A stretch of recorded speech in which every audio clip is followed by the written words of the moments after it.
Hey everyone, Neil, Other People's Shoes with you, and I'm excited about a book giveaway that we are doing for the month of December. I don't know about you, but I have at times felt unworthy. I've struggled with doubt, definitely have a pride issue. I've made excuses for past behaviors. I've lived in fear. I've let all those things be a pattern of paralysis. And I know during COVID, we've all felt a little disconnected. Maybe you're with me. Well, my friends Mark and Crystal Hansen have co-written a book together called Ask, the Bridge from Your Dreams to Your Destiny. And we want to give you a chance to get a copy of it because this book really can change your life for the better. Now, you might remember Mark. He's the co-author of Chicken Soup for the Soul, which, by the way, that book has sold over 5 million copies. Guys, I want to give you an opportunity to win this book, and here's how. From now till December 23rd on our Facebook page, Instagram, and Twitter under OPS Podcast Show, if you comment right below that every day at 10 a.m., hashtag AskNow, you will be entered in to win your signed copy of Ask, the Bridge from Your Dreams to Your Destiny. And in fact, Mark and Crystal love you guys so much, they're going to give you a second copy to give away to a friend, family member, or coworker because they firmly believe this book should be walked through with someone in your life. So hopefully you will not miss out on this opportunity. Again, every day at 10 a.m. at OPS Podcast Show, you will see a special post with the book Ask, the Bridge from Your Dreams to Your Destiny. Don't miss out on this now. Go comment right now and stay tuned for the show. Hey, come take a walk with me, not like you used to do. Do something different and put yourself in other people's shoes. Open up your mind and open up your eyes and change your direction, change your perspective. Thank you so much for joining us on Other People's Shoes today. As you know, I'm your host, Neil Matthews. Let me introduce our guests to you today. That's right, there's 2 people joining us trying on their shoes today. So first, we always start with the ladies. So Crystal Hansen, she is an international speaker. She's a researcher. She's a corporate consultant. She's an author. She's an entrepreneur. She is actually fired up and excited about life transformation. In fact, she's a life transformation coach. She's a wellness nutrition expert. She's also seems to be really excited and passionate about this lasting change that will be transformed in your life, your career, your health, your wellness, everything. And in fact, she is so passionate about it. She wants to tell you more about it, and we're going to give her an opportunity to do that. Her husband, Mark Victor Hansen, you probably remember that name. I don't know, maybe Chicken Soup for the Soul co-author. He had that book series that was just blowing up, all kinds of world records being broken. In fact, over 500 million books sold. Mark has worked with worldwide people. He's been on a spotlight. He's been on the stage. He's a sought-after keynote speaker. In fact, he is in the entrepreneurial space, marketing marvels. He's creating and captivating audiences all around the world with his charismatic style. Mark has captured audiences with his heart. He's a one-of-a-kind man. In fact, he has a masterful, authentic way of reaching people. Help me welcome in my guests today, Mark and Crystal Hansen from the great state of Arizona. You meet people, you interact with them, you make these connections, right? Which is really what the goal of life, at least for me, is. So I met this guy months ago. His name's Tim Winders. He has this amazing podcast called Seek, Go, Create. And so, you know, I'm kind of checking in on his stuff from time to time, like a good friend does, right? Supporting him as his podcast. And he has this couple come on. And their name is, his name is Mark, and his wife's name is Crystal. And they're nice, they're very pleasant, and they, you know, they look really nice and you know, eye appealing and all that. And I look down below and it says Chicken Soup for the Soul co-author. And I'm like, are you kidding me? That's that guy? And I immediately got a hold of Tim through Marco Polo and through other means like carrier pigeon, snail mail, all kinds of ways, just blew up Tim's social media stuff, trying to get in touch with him. And he's like, hey, Neil, calm down. I can introduce you. Just relax. I say all that to say it is such a pleasure to sit with you two today, Mark and Crystal Hansen. Thank you guys for giving us some moments today and allowing us to walk in your shoes. So thank you for that. So happy to be here with you, Neil. Thank you, Neil. That was a joy. I didn't know it was that hard to get to us, but thank God you pulled it off. Well, I'm not going to say you're the president, but, you know, I mean, it felt a little strenuous and like a little tough. And I thought, And then I start hearing about your book, which we're going to get into momentarily here, this book called The Ask, right? And so I thought, well, I'm going to follow everything that I heard on Tim's show. I'm going to ask, because if I don't ask, the answer's already no. So I love that already. So, but before we go too far, we got to answer I know you guys have been on every probably possible show on the planet, but nobody's probably asked you this question. So this is the most important question I believe you'll ever answer in your lifetime. So Crystal, we'll go ladies first, if you're okay with that. Sure. Okay, Crystal. So here we go. Crystal, what style of shoe do you like to wear? Boots. Oh, I love boots. Are you a boot girl? I'm a boot girl. Tall boots, booties, every kind of boot. Give me boots. That's awesome. So I know you guys are in Arizona. Do you get to wear a lot of boots down there? Surprisingly, we do have a change of season. It gets a little cool. Like it just turned cool. We went from like 90s to 60s. It was kind of crazy. And 30 at night. The first thing I did was run in and put my boots on. That's awesome. That's cool. So Mark, I'm going to ask you kind of the same question, but we get a little deeper with the guys. Something about ladies not wanting to share their shoe size, which I get, whatever. There's some stigma around that. But Mark, I feel like guys we don't care. We're like, yeah, I wear this. So Mark, what size shoes do you wear? Well, I want to do two things. First of all, I love fashion shoes, and I happen to like what's called skins, alligator and crocodile and lizard and seal and all those animal skins. So, because I'm not a basketball player, but I thought they had cool shoes, so I thought I should have. So I'm size 13. So I got big, I'm Bigfoot, they used to say, and glad to be, because it balances my 6'4" body. He doesn't tip over. I don't tip over, and I don't want to tip over. Nice. So you're wearing some like crocodile skin shoes, right? Or boots, right? Most of the time, yeah. All right, and I do fair have enough. really cool boots too. I got to admit, I've been around the world, and we've been able to, I got 300 pairs of shoes, just because my foot never changed. So I get to have all the shoes that I want. And when I made money and saw great shoes, we got a big closet to each of us. So I got 300 pairs of shoes. Could I be an adopted grandchild, perhaps? Or Sure, maybe sure. even son? Because I have 50 pairs, and people tease me all the time about shoes. In fact, you guys, we're on a Zoom right now, so I'm going to kind of scrunch down for a minute. So I have some Vans on my wall back there that have been retired. Ooh, nice. So the story behind those Vans is when I started the show, I wanted other people's shoes, right? Other people's perspective. That's kind of the premise of our show. Yeah. And so I went out on eBay and I made our logo. Looks like it's Vans. Maybe looks like the Vans. If you squint closely, it kind of looks like a pair of Vans shoes. But in that, I wanted a used pair of shoes. So I found on eBay somebody else's shoes. So now every time I wear those, I always think I'm in other people's shoes because they're not mine. They weren't brand new. They're used. So that's kind of just a fun story about the shoes on the wall. So getting into this, I'm curious about this question, guys. If I were to come out to Arizona, visit with you guys, where would you guys take me around town that's really exciting and fun to do in Arizona? We take you to the Desert Botanical Gardens because there's nothing like that. It's all of the beautiful, amazing cacti and succulents from the Sonoran Desert, which is so incredible.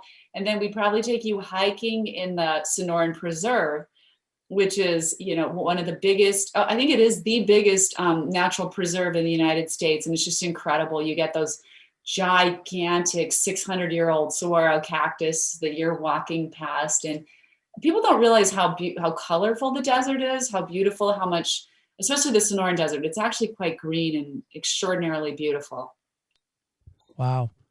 Mark, do you like to hike as well?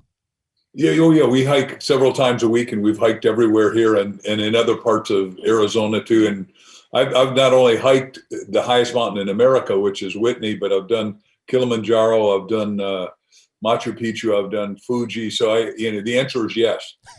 So if you're in shape, we would take you on a hike, and if you're not, then we would take you on a walk. How's that? Stroll. Fair enough. I have actually never been to Arizona, so there we go. Where do you live? No, I live in Oregon. Where's that?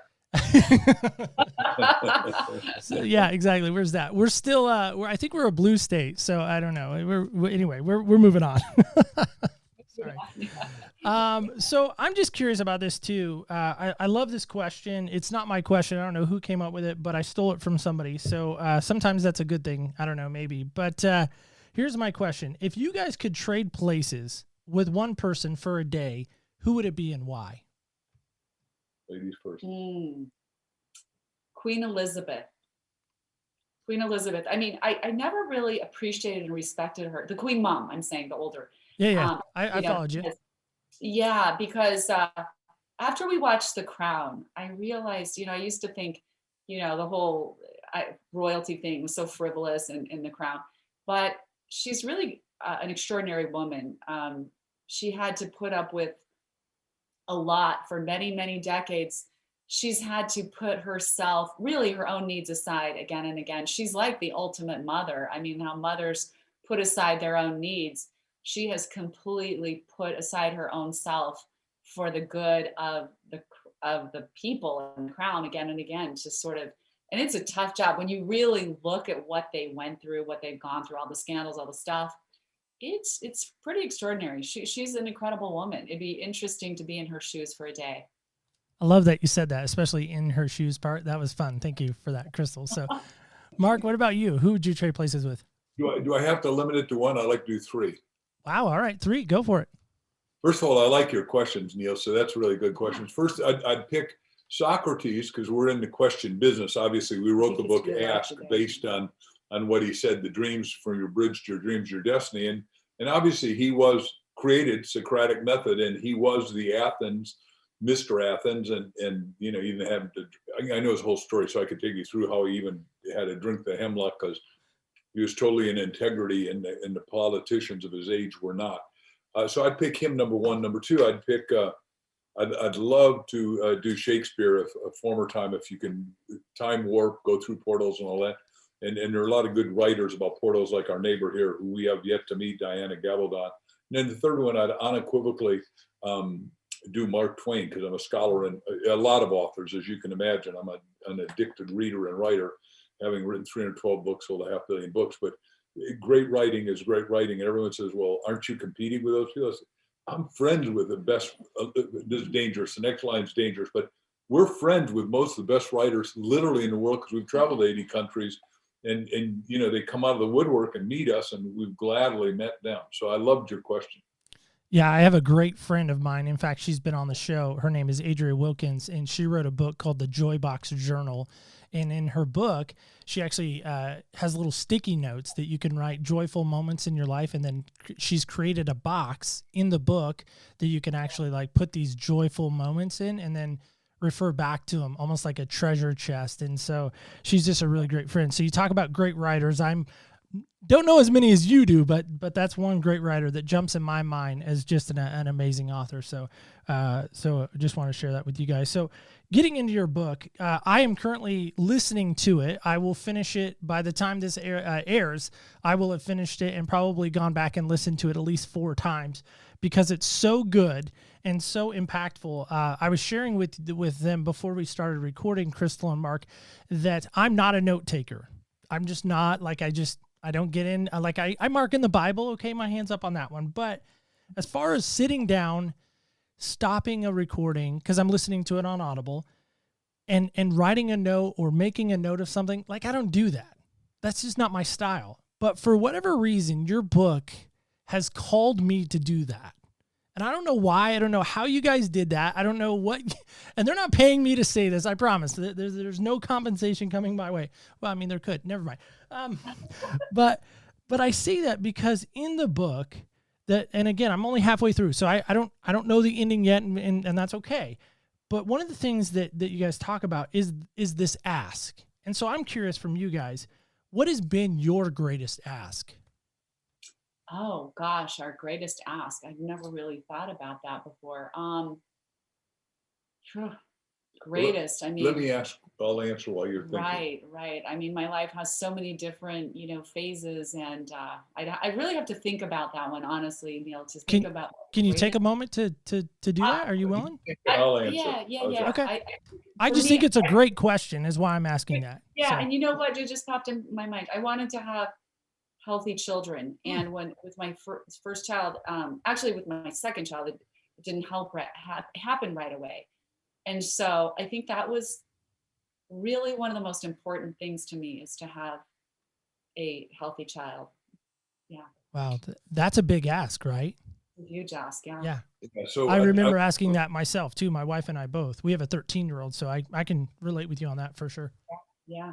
Go have your 13-year-old read Chicken Soup for the Teenage Soul out loud to dad and mom. Not you I read it. should. Could I get a copy? Maybe a sign? No, I'm just I would love to do that, except I have nothing to do with that right. company. I know. I'm just teasing. I But had Mark, what's your greatest ask?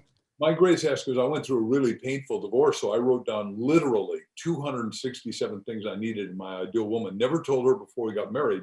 Like we had to have the same values. We had to spiritually. Wait, hold on. I gotta interrupt you. How many qualities? 267 qualities, attributes, characteristics, values. Why 267?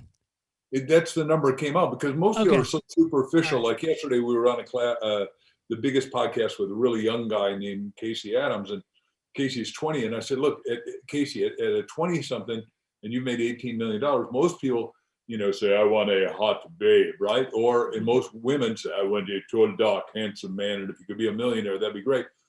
Great, but superficial.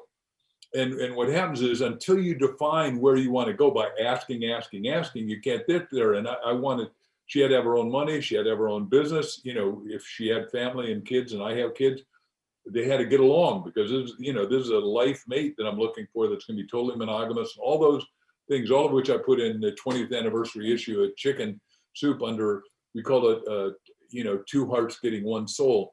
And that's really what it is that because it's like when you put two lit candles together, the flame goes eightfold, it's exponential.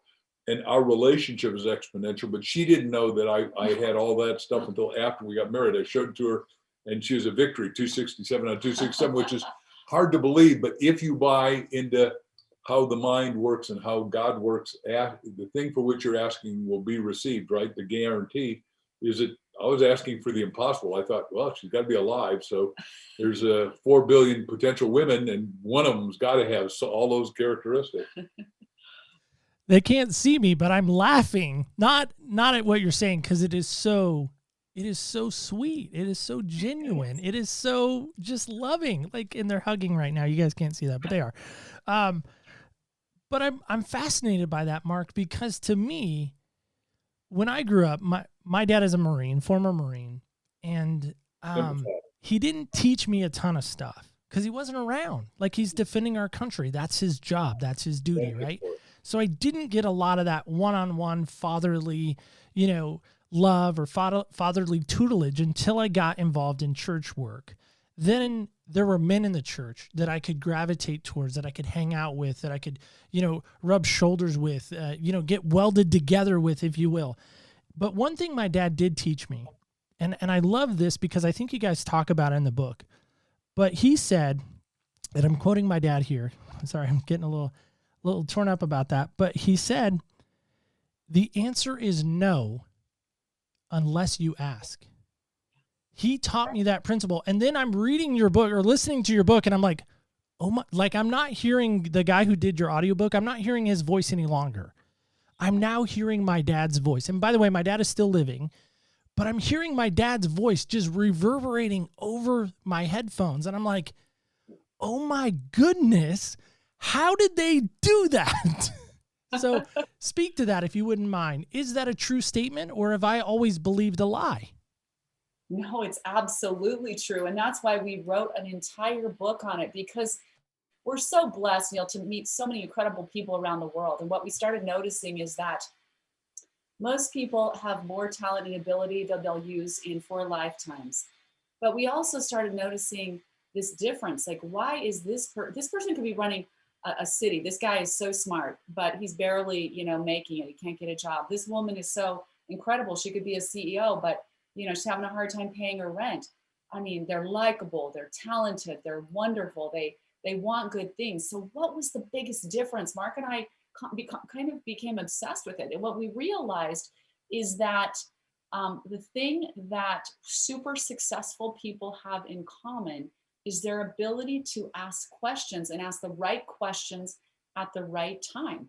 They're actually master askers. And then we determined that there are actually 3 channels through which you need to learn to ask. And those are ask yourself, ask others, and ask God. And each one of those is equally important. Yeah, I actually wrote that statement down because it was so profound. That was one of the notes I took, is I wrote that down because I thought to myself, I never really thought about it that way. I've been in sales most of my life. I still am in sales in some respect in my professional life. I don't do podcasting professionally, but maybe that's part of the ask, right? Is I'm not asking the right questions or doing the right thing, perhaps. But in that, the other takeaway I had from the book was this, and it was such a just passing comment almost. It wasn't like this monumental kind of chapter ending or chapter starting comment. It was just so kind of undercurrent, if you will. And it was this statement. It says, there is a lesson in everybody's story. There's a lesson in every personal story, I think is actually the exact quote. But in that, why, Mark, do you believe that so much? Well, first of all, because I've written 312 books, and they're all books based on the story, because everyone's got a story. And right now we've even got another book out called You Have a Book in You. And I say the best book hadn't been written because you haven't written it yet, or dictated it in your case, because you suggested earlier that you're a little dyslexic, backwards and upside down. But so are a lot of great people. Like our friend Richard Branson dictates one book a year, and they're great books because I've written 4 to 1. Anyhow, the point is that everyone's got a story. And I think our story's got to get told, because we're here for 2 reasons. We're here to create, and we're here to contribute. Everyone says, well, you've made enough money, why don't you quit? Quit what? We're having a time of our life. I mean, unless you're telling me something that I don't believe, you're over there at your side of this thing laughing, enjoying, and your heart's aglow, and our hearts are aglow, and our souls are growing. And we know that there's a lot of people out there in this what I'm going to call a cocoon, that are suffering right now. And we've both been there. And we said the only way to get out of suffering and pain is to ask. That's the whole spiritual teaching of the Bible, as far as I'm concerned, now that we've looked at it deeply. Whether it was in the beginning, Joseph and his many color coats said, he had a vision that he asked himself, what am I going to do? And he said, you're going to run an empire. And he ends up running Egypt, as you know. But the same thing with Solomon. He said, what am I supposed to ask for? Wisdom, and you'll get everything else. Well, that's what our book does, is that we're saying, hey, look, we just got 121 letters. And what people are doing is buying books for people that are depressed, despondent, disconsolate, and unfortunately, suicidal. We did a lot of podcasts with friends that are shrinks, psychiatrists, and their business is going nuts because people want to kill themselves because they can't. We are a social animal. But what we're saying is, look, don't buy 1 book, buy 2, and give 1 to somebody else, and then go through every question in the book with another person. And what it'll do is, Crystal is a transformational life coach. It'll unfold that evolutionary beauty inside. Everyone's got it, and you'll upgrade rather than downgrade. You'll evolve rather than involve and devolve. Does that make sense? No, it does. And to me, that again is why this book to me is so important that others go take a look at. So we, of course, have linked the book on our website. It's called Books I Love, and it's right at the top. You can't miss it. And guys, if you click on that link, it'll take you right to Amazon and places like that where you can get your copy as well. I'm listening to it on Audible only because I love listening to books rather than physically reading books, but I process information better audibly. So maybe you're like me, and so we can talk about that down the way too. But guys, I'm super excited. One, I'm just going to be candid here.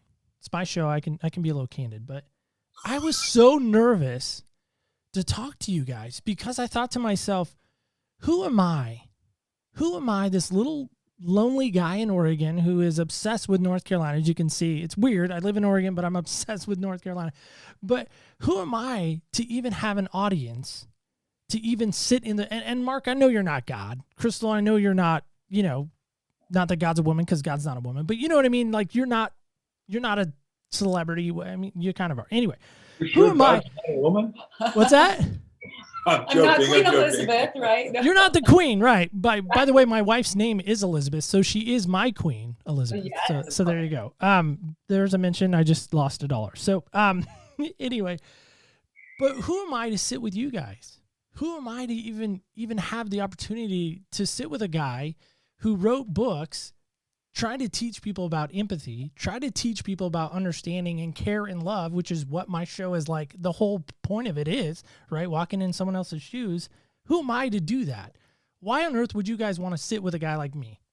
You're one of God's greatest masterpieces, as the Apostle Paul wrote. So, and each and every one of us has got that glow. And all we want to do is, look, The reason we wrote Ask, like Crystal said, the bridge from your dreams to destiny is everyone, if you're alive, you have a destiny. Now, you may feel squashed, squandered, but if you start asking yourself questions, we're all going to come out of this COVID. We're all going to come out better. We're going to, you can't look at a caterpillar and see butterfly. So we're all in this, but we're going to go to high flying butterflyness. You deserve to have whatever you want. And if you wanted to interview us, we want to get interviewed. We want to share this. We want everybody. That includes the lowest of the low, the highest of the high, whatever that would be. And I think God in every human being wants to hear that all they got to do is understand they got this miraculous power. And that's what we discovered, is that the people between those who make it and don't make it are those who learn how to ask and ask boldly.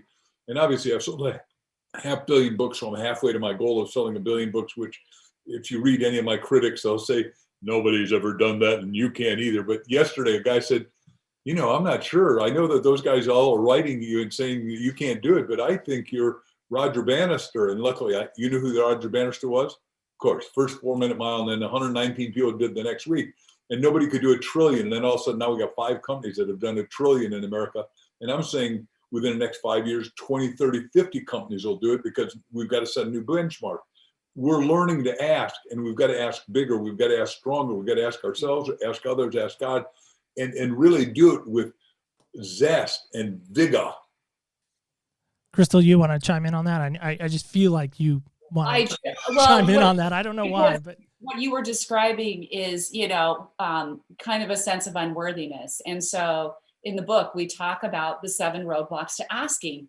And the first one is unworthiness. And all of us carry these roadblocks. We call them roadblocks because they will stop you in your tracks from your progress. They will stop your path to your destiny until you identify them and come to terms with them and recognize them. Because once we recognize something, it's awareness. And awareness is like the gate finally opens and you can walk through that. But most of the time we kind of just stumble through life and we're not aware of these roadblocks. But that unworthiness one, the first one, is incredibly powerful to all of us. I mean, it's that feeling that, and it's usually conditioning from our childhood or just experiences that just tells us we don't deserve better, that we're not quite enough. And so important to address these roadblocks to asking, unworthiness, naivete, doubt, excuses, fear, pattern paralysis, disconnection, all of them we have probably experienced, all of us, at least one time in our lives, and if not all of them, on a regular basis. And, one of the saddest ones for me is the disconnection, because disconnection means you have literally given up on the dreams in your heart. You've given up. It's that state of apathy where, you just become hopeless. You don't think anything matters.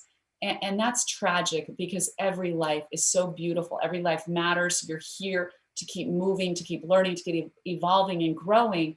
So you need to keep asking, because you can ask your way out of that state. You can get over that roadblock and get on your way to sailing exactly where you need to go. Yeah, I really love that. The cynic in me, though, right? Here we go, doom and gloom, Winnie the Pooh, oh, tut, tut, it looks like rain, especially here in Oregon. We get a fair amount of rain. I don't know if you guys know what that looks like in Arizona, but we get rain here in Oregon. You'd like some. We'll send you some. We'll FedEx it down. It's fine. Next day delivery. It's on us. But I say that because for me, when I'm listening to this, I'm like, you know what? All this sounds great. Like, all of it sounds okay. All right. All I have to do is ask. Sure. Okay. All I have to do is this. If I just ask, it'll just happen, right? It'll just materialize. There are people out there listening, I would imagine, that are like, it's not that easy. It's just not that easy. You can't just ask for something and it just happens. So what would you say to the doubters out there? Thank you. We teach asking as a 4-fold path. First of all, everyone's got to learn to ask. And second of all, part to that is you got to believe and trust that universe is conspiring to source and serve you. And then third, you got to take some ACTION, some action, because you got to ASK to GET. So you got to go do something. Like right now, we want to have a best-selling book again. And we're doing podcasts, literally more, we're told more than anyone, never less than 2 a day. And yesterday we did 5, and some days we've done 7. And by the way, at the end of the day, your brain is just melted. But you know how hard it is. I've done 4 interviews in a day. Like that's my record. I think I did 4 or 5 in one day, just as a host. So I can't even imagine as a guest, like what that's like. So sorry to interrupt you, but I just, that's a you're lot. right on, because no one knows what the other side looks like. And then long ago, I did a set page called Visualizing is Real Lighting, which publishers now, book sales are up 30%, even though every book is now sold almost exclusively on Amazon, because bookstores paid their rent and they didn't pay the publisher, so they're not getting books. So if you want our book or any of my books, go to Amazon. But we did Visualizing is Realizing, because you got to see it before you can have it. So you got to decide what you want by asking yourself, then ask others, ask God. Then you got to go take some action, and you got to believe that the universe is conspiring to help you. Then you got to visualize it to realize it, because you got to, what you impress, you're going to express, and you got to see it. Like we saw that we go on your podcast, not knowing you personally, but that we're going to do this. And the publisher said, nobody could do enough podcasts to sell books. Well, our books are rocking, and we're doing podcasts literally around the world. Vietnam, 10 million people, Australia, Israel, you name it. We've been to almost all over Africa, and we're having a ball. I think, can you tell we're enjoying this? I hope so. I'm enjoying it. And you're doing a superb job. And by the way, when we enjoy it, the audience gets what's called reflected glory. Right. For sure. No, and that's the thing that I was excited about too, because going back to Tim, I'm gonna give him some airtime here. So Tim Winders, I've never met him personally, by the way. And so Tim's this crazy guy, Seek, Go, Create. He lives in an RV. There's a story behind that. But in that, him and I start talking, and he goes, before I even knew you guys, before I even knew who the author, I mean, I've heard of Chicken Soup for the Soul, but could I name the author? No, I couldn't. I couldn't. By the way, I've asked friends. I'm like, do you guys know who wrote that? No one can name you, Mark. Sorry. They know the book. They just can't name you. But they bought it. That's all they did. They bought it. That's all that matters, I guess, at the end of the day. Who cares who wrote Charlotte's Web, E.B. White? But anyway. But back to Tim for a second. Tim says to me, as we're listening to other people's podcasts and kind of giving feedback, he goes, Neil, your show reminds me of, I'm trying to do my Tim impersonation here. It reminds me of that Chicken Soup for the Soul. And I was like, man, yeah, I remember those books as a kid. I read a few of them. I'm like, how cool would it be if I ever got the author of it? Like, I don't even know who authored that book. And so I started doing some research, and, at that point, then I knew your name, and then I see you on Tim's show, and it just, anyway, the doors just begin to open. So that's my Tim story. So let me just answer the thing about not knowing the author, which is okay with me, but people say, well, I'm published with Random House, or I'm published with Harper, or whoever. You never bought a book because it was published by anybody. You wanted the book, the title, the subject, the theme, the author, the insights it was going to give. Right. You don't buy it based on the guy's name. To your point, right? Right. By and large.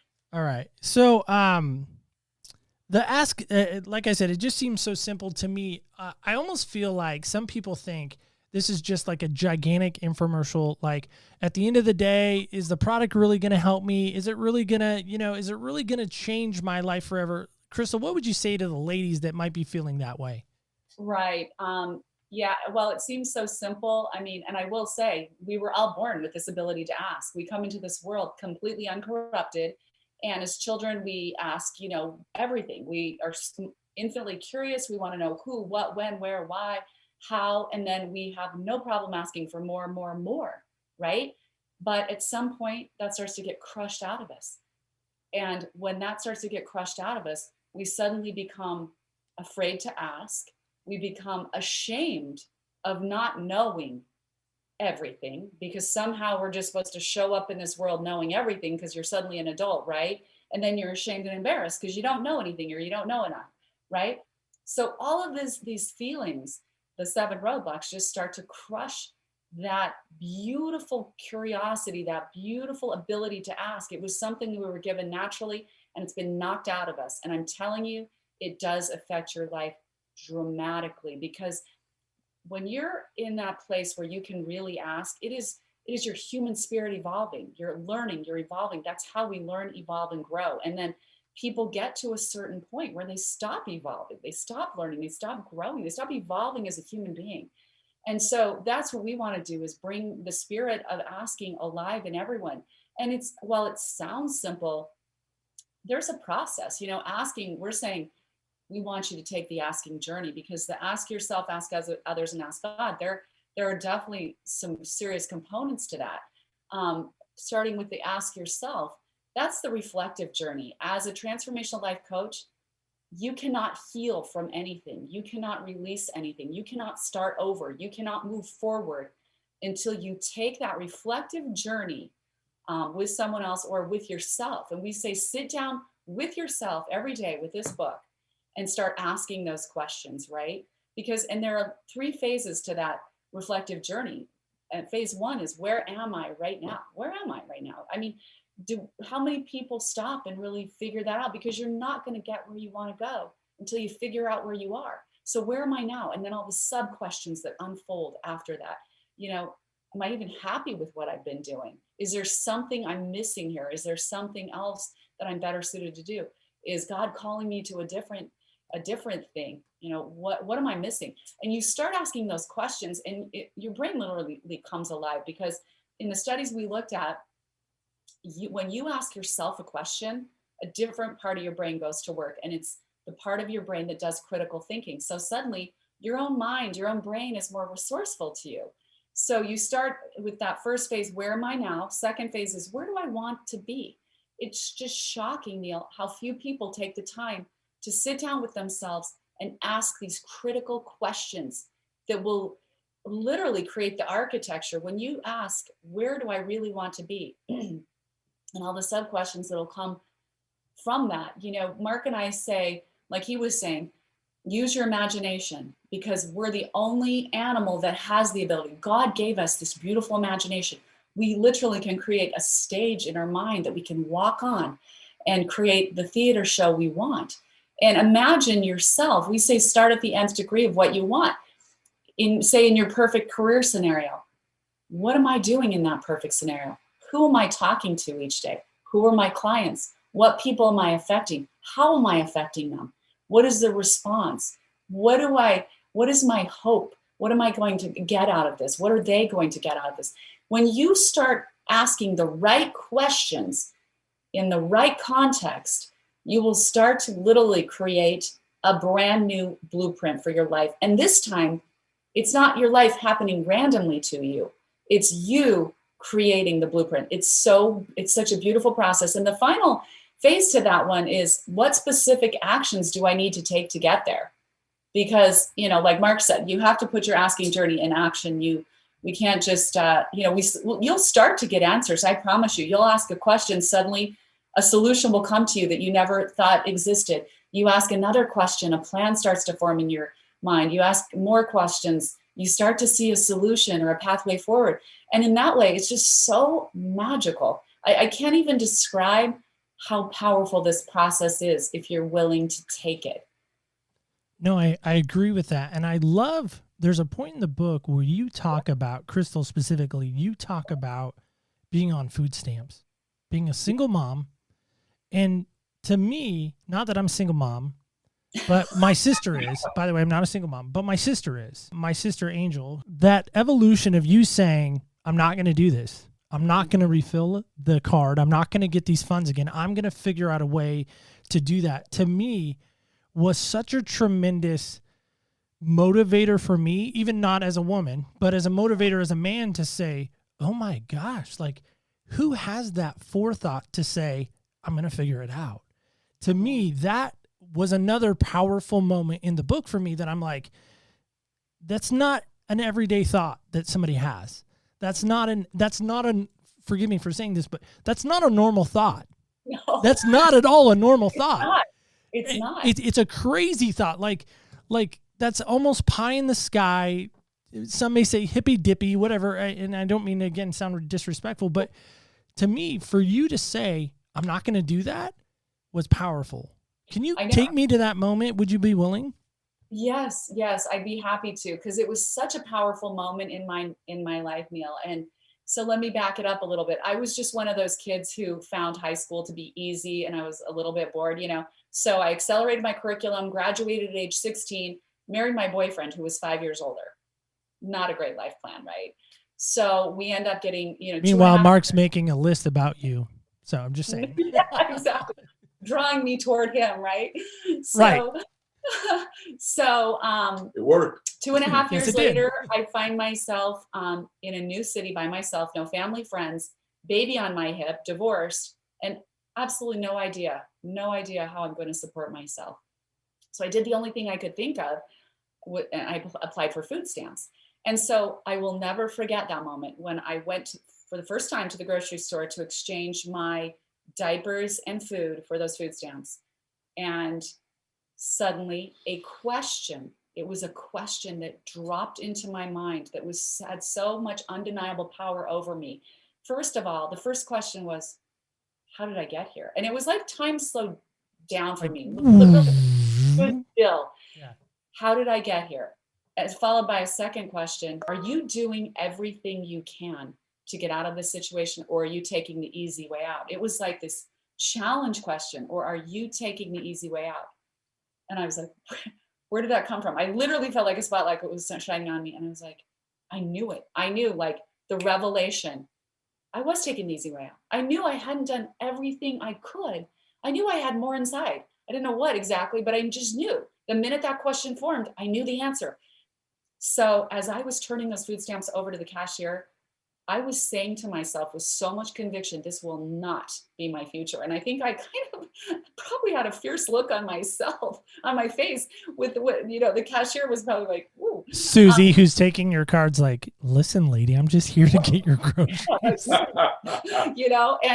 I had so much conviction inside. And so I went home and I didn't have any answers, but I knew I had questions. So I kept asking, and I was like, well, how can I make money tomorrow? And as soon as I started asking myself that, I remembered I had heard on the radio, temp service agent, Kelly girls kind of thing. So I called them up immediately, took the action, right? I'm like, how do I apply for this? They gave me the instructions, filled out the paperwork, and they started sending me jobs, and I could say yes or no. Then I realized there were actually 2 other agencies you could apply to that did temp services. So I applied to all 3 thinking, well, I'll have a much better selection of jobs every day. And I started doing all these kind of cool things. I was filling in attorneys' offices and, doing like sales at conventions and setting up booths at malls and stuff like that. And I started enjoying it. And I really just realized I enjoy business. I love working with people, and I love sales, especially. And so at that point, I decided to put myself through real estate school. And in the meantime, someone had approached me and said, you should do some modeling. So I thought, why not? I'll go ask the agency to sign me. I remember I'd never done any modeling, but I danced a little bit. I remember they were like, do you know how to walk on a runway? And I was like, yeah, I think so. So I remember jumping. Yeah, I did that once or twice. Runway, just trying to do a model walk that I'd never done before. So I didn't know. Fortunately, they said yes, they signed me, and I ended up doing some television commercials that went national. So a year and a half, a little more than a year and a half after that moment where I was turning over those food stamps, I was now working for the biggest home builder in our valley. I became the #1 realtor at my company, and I was getting these great royalties and residuals, they're called, for from Screen Actors Guild. When you do a certain amount of residuals, you have to join the union, you have to. And it was like the best benefits in town. So suddenly I have the best insurance for myself and my little boy, all this stuff. And I kept thinking back, I would often think back about that moment where it would have been so easy for me to just collapse into my misery, and I had every reason to feel sorry for myself. I was really young, I had a baby, no help. But I was so thankful that I asked those questions, or those questions came to me from God, and that I had the courage to answer them honestly, because answering yourself honestly is really important. Answering God honestly is part of the formula. It would be easy for me to say, yes, I'm doing the best I can. It's just so hard for me. No, that wasn't the true answer. I wasn't doing the best I could. I could do better. That's why I threw them away. I said, I know I could do better. So for me, I'm a souvenir guy, as you guys can probably tell in the background. There's a lot of toys and trinkets and all kinds of fun stuff behind me. But if I was you, which I'm not, but if I was you, I would have kept that card. I would have probably hung it up in my office. Yeah. I would look at that thing every day and I would go, never again. Yeah. Never again. Yeah. As a motivator. I even heard years ago, and I don't know if this is a true story or not, but Jim Carrey, when he was up and coming, he wrote himself a personal check for $1 million, and he put the check in his wallet, and he 20 looked at it. What's that? You wrote it for 20 million. Oh, 20. I thought it was $1 million. So there we go. 20 million sounds even better. But he got to cash that check, from my understanding. That's how the story ends. So Yeah, no, he got 20 million for the Ace Ventura pet detective. Cool. And that was the whole story. We've got it in Chicken Soup, and I wrote it. So there you go. I should have known it was in Chicken Soup. Man, here I am. Speaking of Chicken Soup, what a great segue. What a great segue. That's what we call that. So Mark, Crystal, I'm curious about this one. Do you guys eat chicken soup? No, we don't like it. No, I'm joking. Actually, we love it. I just made some the other day, and it was so good. I love it. It's so comforting. I love chicken Well, and that's soup. what I was going to ask. Like, when you eat it, what do you feel like when you eat it? Comforted. I love it. My mom made amazing chicken soup, and we get the really wide egg noodles and all the fresh vegetables and cook it with it. I'm really into that. I love it. If I can hitchhike, one of our close friends is Mitzi Purdue Chicken, the world's biggest chicken company, 22 million chickens a week. And she says there's 101 ways to make chicken soup. So I've tried all of them, and I love them. I actually just listened to that part right as we were coming on. I listened to that Purdue chicken part. I'm at that point. So if that tells you where I am in the book. So guys, couple of last questions, and then I want to play a game with you guys if you're open to that. Nobody's also played a game with you as far as I know, right? Right. I don't think so. No. Okay. So we're breaking some stereotypes here. So if I were to sit next to you guys, either one of you, on a plane, now hopefully we're first class, because I've only flown first class twice, but hopefully we're not in coach or economy. Like we're in first class. What do you think the first thing I'm going to notice about you is? That I'm kind. Okay. Anything else? I think you're going to notice that pulchritudinous just emanates out of every pore of her being, because she has this heroic glow, which is what I saw, why I was so fascinated with her. And then for me, you'll quickly notice that I've got questions that are endless. I mean, I really grew up, and luckily, we say that most kids have had questions squished out of them in school or by parents or business or military or whatever. And we're saying, let's open that back up, because imagination is the front end of all realization, and there's no limitation in imagination. So I'm going to end with this last thing. So I got to set the question up. So I'm 9 years old. I'm driving with my mom in a minivan, and we're going somewhere. We're in Oceanside, California. I don't know if you guys have ever made it out that way, but we're in Oceanside. My dad, military Marine, so come from Camp Pendleton, going up to Carlsbad. And I remember driving in the car. My mom's going to be mad at me when she hears this story, but I got to tell it to you guys. So driving in the car, 9 years old, and I look over at my mom and I go, "Mom." She goes, "Yep." I said, I know what I'm going to be when I grow up. And she goes, "Great. What is it?" Like, amazing mom, right? I said, "I'm going to play first base for the San Francisco Giants." And there's silence. And my mom goes, "Well, Brandy goes to Oceanside High School." And I said, "Yeah, I know that." She goes, "You know how many students are at Oceanside High School?" And I was like, "I don't know. I'm 9. Well, how would I know that? Why would I know that?" She goes, "There's roughly about 2,000 students that go to Oceanside High School." I was like, "Okay, cool." So she's like, "Do you realize that the chances of you making it to professional baseball are probably about 1 in 2,000? So I'm just saying, you might want to come up with a different dream." Now I say that, my mom lovingly was trying to be realistic, right? Right. And she's a loving mom. She's not a dream squasher. So immediately people are like, "Man, your mom's terrible, Neil. How dare she crush your dreams of," she's also a realist, right? But in that, if maybe somebody else has said or had that dream, maybe not professional baseball, but a dream of whatever, right? We'll just leave that blank, leave that line blank. They can insert whatever they want in there. And somebody has come along the way and said to them, "Listen, you think you can be this? No, you can't." What would you say to that? I had 144 people reject us for chicken soup. So I'm real clear. 144? 144. As a matter of fact, let me just plus it and say that our agent fired us, which cost him no less than $15 million.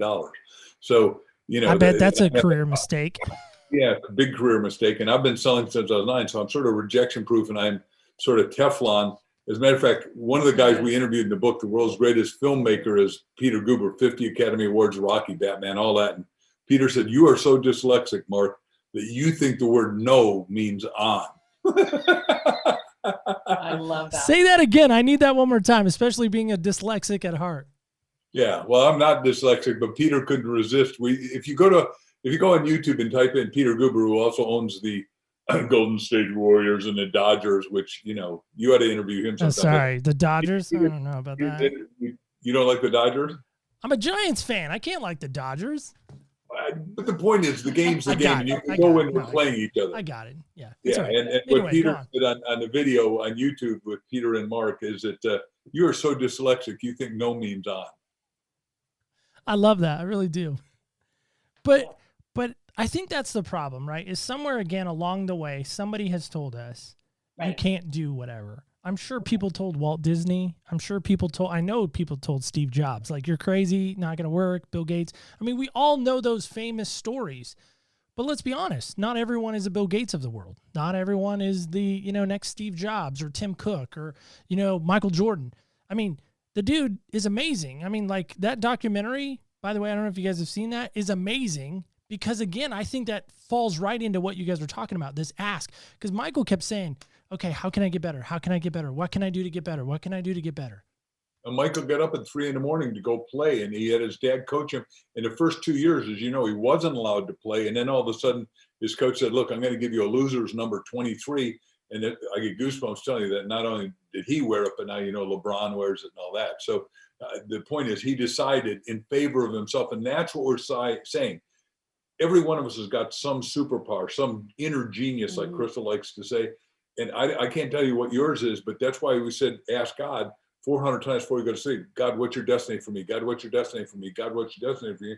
And be ready and tell your sweetie kids you're going to wake up and write down in detail, turn on the lights, whatever God tells you, because you already know you are coded at DNA and RNA when you came out of heaven with this stuff. And you got to find your destiny. And our goal is to help. Our destiny is help everyone else find their destiny, which I think is a high, noble, lofty calling for 8 billion people we're going to try to expose to this. Crystal, you want to chime in on that and then we'll play our game? Well, I just was thinking, what I would have said, because I had similar situations to you. Right. Being a mom, you can relate, right? That little boy. And I would say, wow, that is a big goal. That is an amazing goal. It's awesome. So if you're really going to do it, you need to start thinking of how you're going to do really big effort and how you're going to do, work really hard to be just as amazing, because it's going to take that. It's okay though. It's that a big goal is great. You just have to make sure you set it up so that you can match it with amazing effort and amazing focus and all the amazing things that it's going to require. You know, I mean, that's the way I really tried to work with my kids and not pick for them what they wanted to be or do. And, sometimes, like, my daughter wanted to row crew in high school, and she made the team, and then she made the traveling team, and she thought it was going to be amazing, and she thought she was going to go to college doing it. And then she did it for a while, and her dad kept saying, "Oh, this is so awesome. You got to stick with it. You have to stick with it. It's going to get you into the best college." Well, one day she came to me and she said, "Mom, will I just blow college? Will I just not get into any college if I don't row crew?" And I said, "No, that's crazy." I said, "Of course you would get into college if you don't row crew."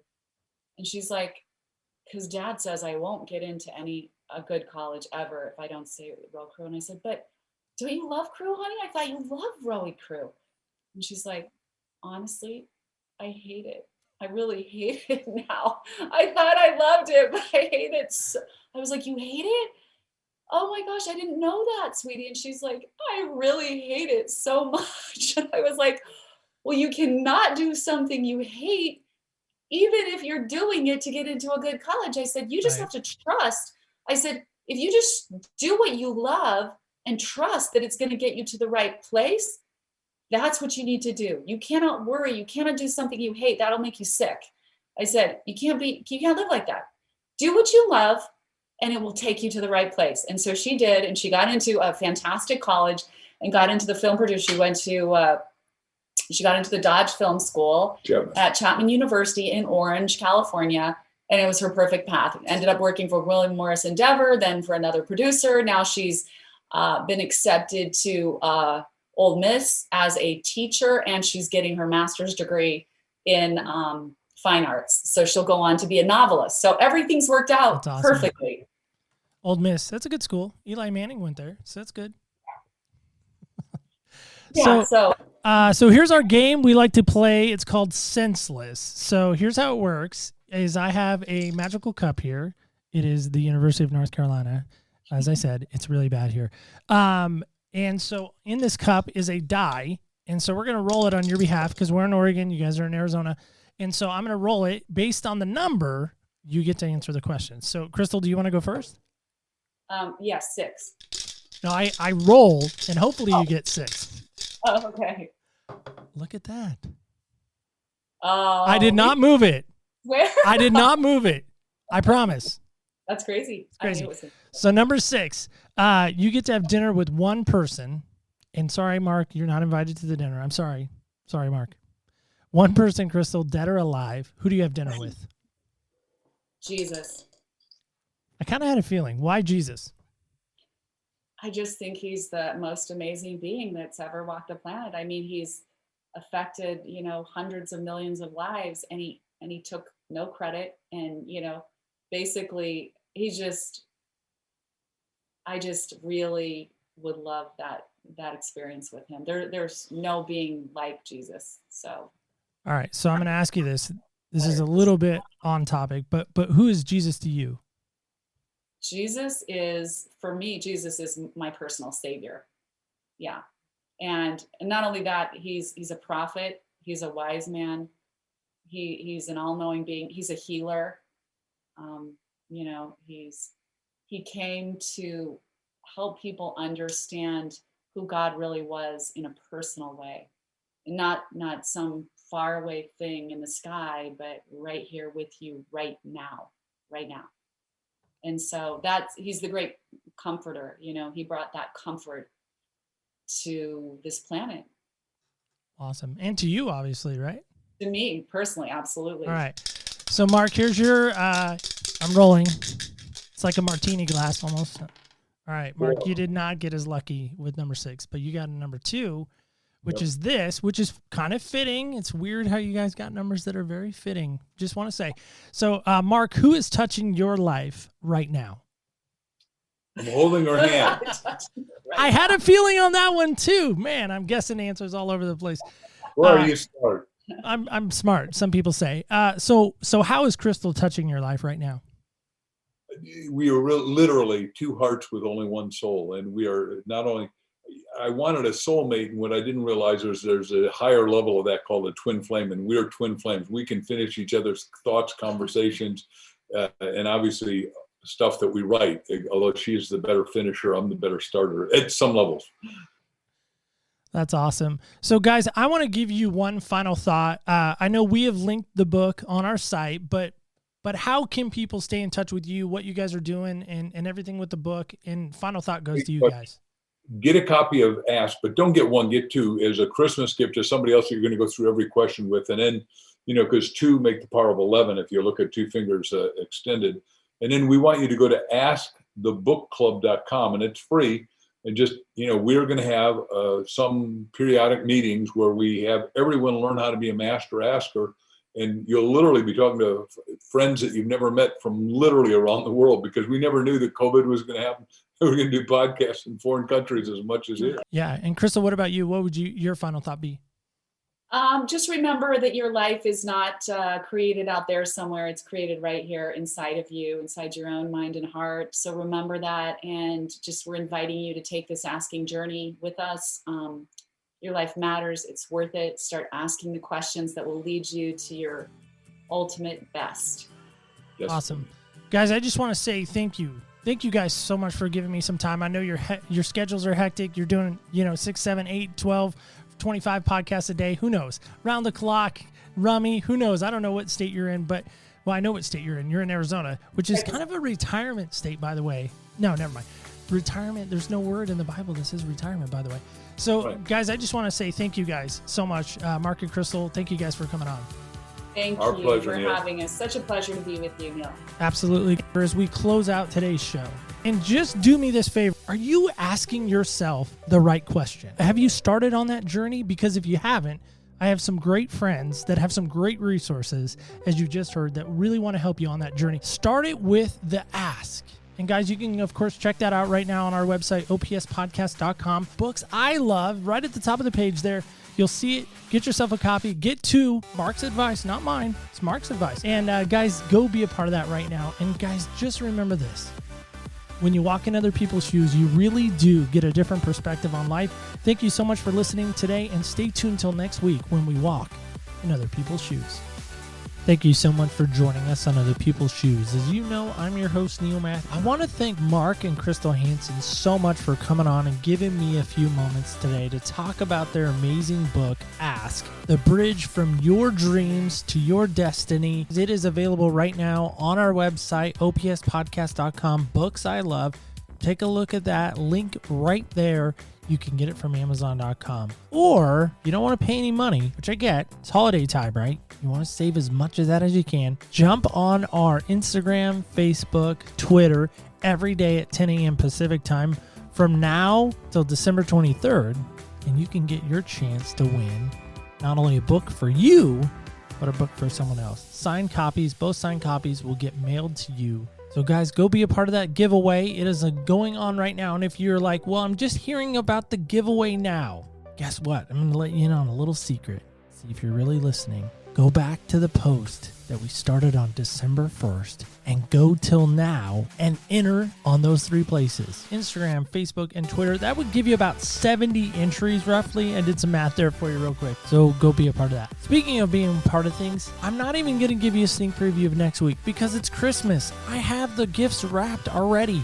I don't want to unwrap anything to show you and tell you what's going to happen next week. Just join us next week. opspodcast.com. Of course, the place to be to come back not only this week, but next week. Stay tuned. It'll be our Christmas episode, Christmas Shoes Part 2. Very special guest stopping by to help me unwrap some presents, to talk about what happened when. You will not want to miss that. So, of course, that'll happen at opspodcast.com each and every Wednesday. Past, present, future episodes are there. Mark Hansen's books there. So many other great books that we've had on this year. If you're looking for a great gift for that hard to find somebody, I bet you can find it on the Books That I Love page of our website. But if you're looking for some merch, of course, check out our store. That is, of course, there as well, the shoe store. And if you'd like to connect with us, please reach out through our connections page. You can do that there, or you can even leave a voicemail straight from the website. And just want to leave you with this last thought. Remember, when you walk in other people's shoes, you really do get a different perspective on life. Join me right back here next week as we walk in other people's shoes.